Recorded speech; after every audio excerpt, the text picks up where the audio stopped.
What is language immersion?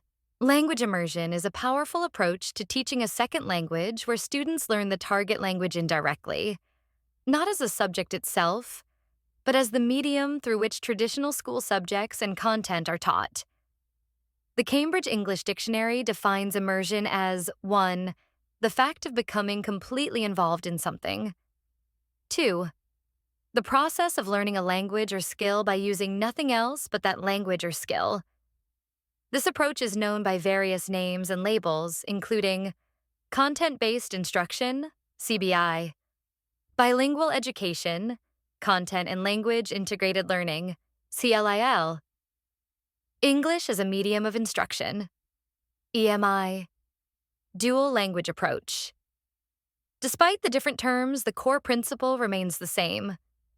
Students acquire the target language, L2, through meaningful and contextualized use. The philosophy of immersive learning. Many of us have experienced the magical moment of learning without consciously realizing it, a state of being completely immersed in the experience. This aligns with the concept of flow, the psychology of optimal experience as described by Mihaly Csikszentmihalyi in his seminal book, Flow, The Psychology of Optimal Experience. The ultimate goal of this approach is student autonomy. To paraphrase the educator Maria Montessori, the greatest sign of success for a teacher is to be able to say, "The children are now working as if I did not exist." Implementation and context language immersion has been implemented with varying degrees of success in many countries and school systems, with famous programs beginning in Canada and Singapore in the 1960s and 1970s. The success or failure of these programs depends on a multitude of factors, including government investment and policy, teacher quality and experience, local culture, financial resources and funding, access to the target language outside the classroom, rich language environments, stakeholder acceptance and support, classroom delivery and implementation. This paper will focus on the final factor, classroom delivery and implementation, and will offer teachers practical ideas, strategies, and ways to activate effective immersion in their own classrooms. The power and practice of language immersion. Why is language immersion important? Language immersion is widely understood to be the best approach to learning a second language. Its success is rooted in two important factors: the structural framework of the program and the pedagogical methods employed within it. I find this part the key to the success of a language immersion program. The proof is always not in the pudding, but the eating. A bit of an aside and some background. I was one of the original Canadian students, grade 6, to experience French immersion classes in 1972. The Canadian model of French immersion is often described in the literature and held up as a model of a successful language immersion program. Well, yes and no. I took years of French immersion classes, included one full year in a French school. Upon graduation, my French was still at best A2 level. It wasn't until after schooling, living in France, that I became fluent and bilingual. The idea of French immersion is good, but the problem is in the implementation. Too often underskilled teachers, bad methodology, and delivery of the program. The core features of language immersion. Swain and Johnson, 1997, identified 8 core features of a language immersion program. 1. The L2 is the medium of instruction. 2.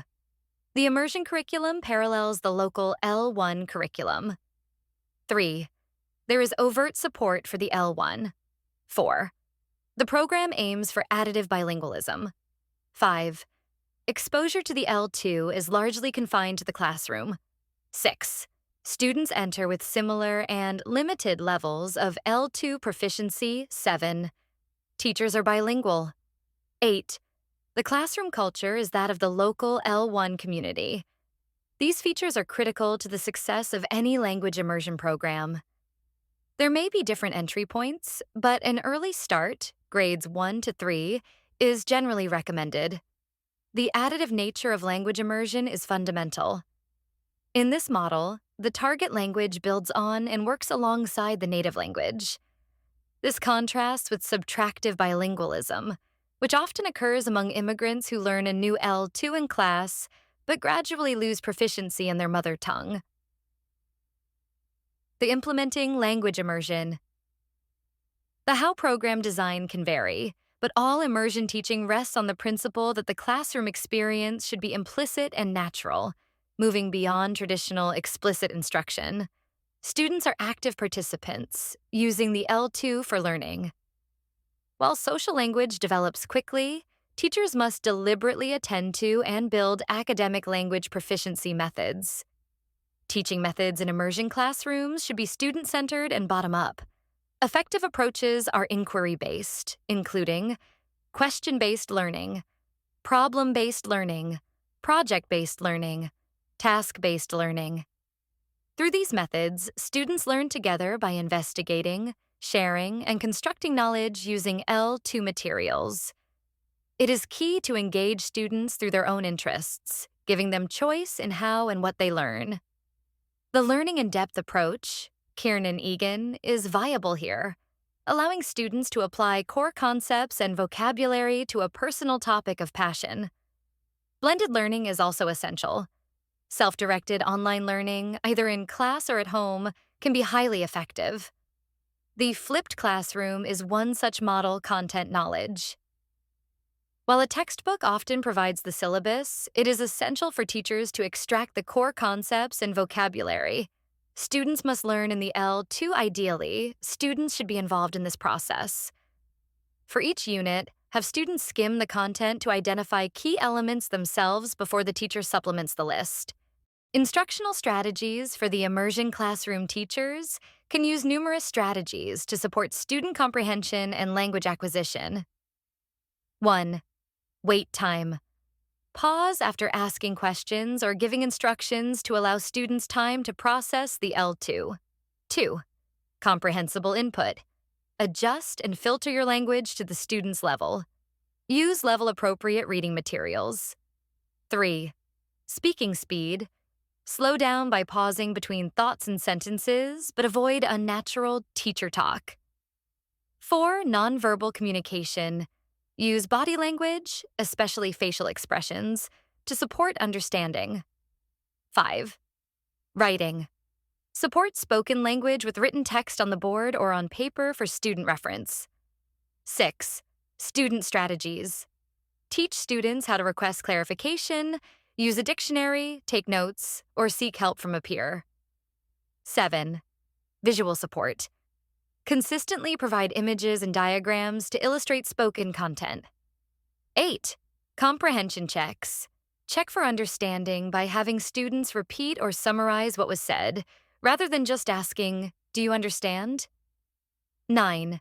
Repetition. Use consistent set phrases and language cues so students can focus on content. 10.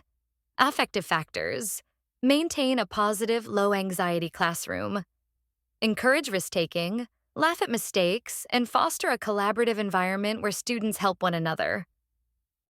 Classroom activities. Learning should be discovery-based and student-centered, emphasizing active use of the L2. 1. Grouping. Use teams and pairs, rotating them regularly. While pairing strong and weak students can be beneficial, prioritize personality and learning disposition matches. The teacher's role is to step aside and let students drive the learning, even having them teach each other. 2. Reading and writing. Challenge students with extensive, level-appropriate reading. Have them summarize readings using graphic organizers, presentations, or discussions. Student writing can include creating their own mini-books on unit content with drawings and labels. 3. Stories. Leverage narrative by using stories to illustrate concepts. Investigate the TPRS methodology teaching proficiency through reading and storytelling, and create class stories using target vocabulary. 4. Keep it real. Make the L2 a living language. Bring in guest speakers, connect with other classrooms, go on excursions, and engage parents as part of the immersion team to create opportunities for language use outside the classroom. 5. Language-rich environment. Create an immersive physical space. Label the classroom, display posters, and maintain a library of L2 books. Engage students in designing this environment. 6. Forgiveness. Acknowledge that learning and teaching in an L2 can be stressful. Cultivate a habit of starting anew each day, learning from what went wrong, and practicing forgiveness to vanquish frustration.